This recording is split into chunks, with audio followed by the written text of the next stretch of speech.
Hi everyone and welcome to our channel. My name is Theresa and today we are making a family recipe thanks to Aunt Ann, our egg sausage casserole. She first introduced us to this dish over 10 years ago back in Texas on Christmas morning, and I just love it anytime that we get a chance to do brunch, breakfast, or even dinner when we don't want to make something really big. It is the perfect dish. So as you can see on your screen, I am browning 1 pound of sausage.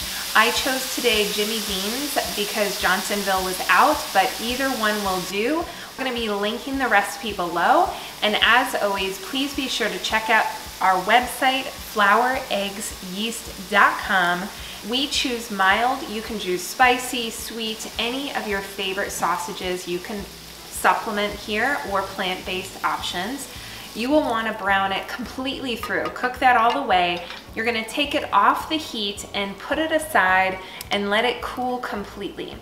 While that's doing its thing, we're going to be taking half of a green bell pepper and dicing it in small quarters. And you can substitute, again, any flavors that you'd like mushrooms, red peppers. You can omit this if you have an allergy or just not a fan. But I love the way that the green pepper provides that little bit of pop in the flavor. And we're going to be chopping also half of an onion. After you're done chopping your onions, peppers, and any other vegetables that you would prefer, we're going to be using that same saute pan that we just made the sausage in, and you're gonna heat it up again and make your vegetables soft and slightly brown. This is gonna provide that nice flavor of caramelization in the breakfast casserole tomorrow morning. After this is all brown, we're going to set it aside and let that cool again. Now we're gonna be taking 8 slices of white bread. We used potato bread today. You can also use your favorite. You're gonna be cubing them into small quarters, and you're gonna be putting that in a large bowl, and we're gonna be combining all of our ingredients that are gonna make this casserole. That includes eggs, whole milk, or a milk of your choice, some salt, some dry mustard, and then you're gonna be putting on some gloves so that it's easier to work with. And you can see that I'm just mixing it up with the cooled sausage, peppers, and onion mixture. You're gonna get all that bread nice and wet. You're not even gonna realize that there's bread in the casserole tomorrow. It just soaks up all of that egg, and it is so delicious. You take a 9 by 13 pan, you spray it down, and you're gonna be putting that mixture into it.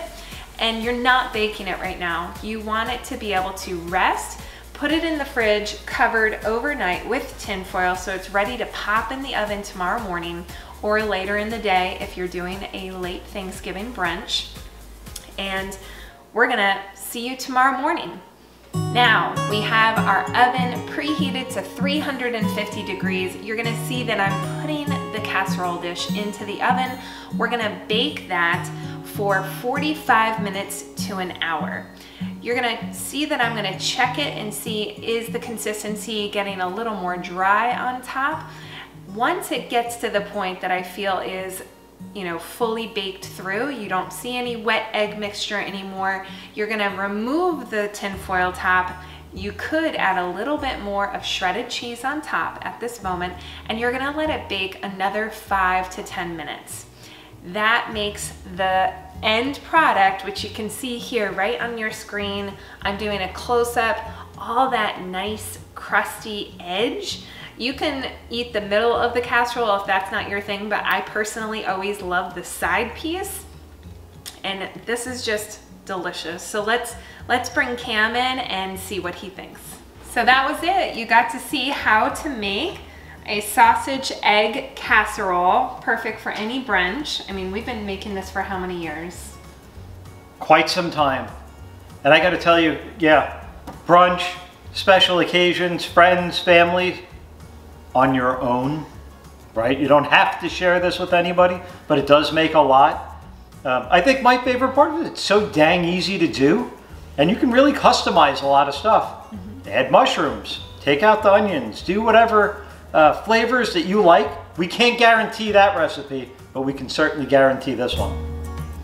So we would love it if you like, comment, and subscribe, and check out our video coming up next week, and we will see you real soon.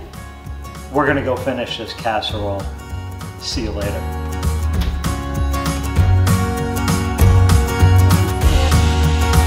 What's the matter?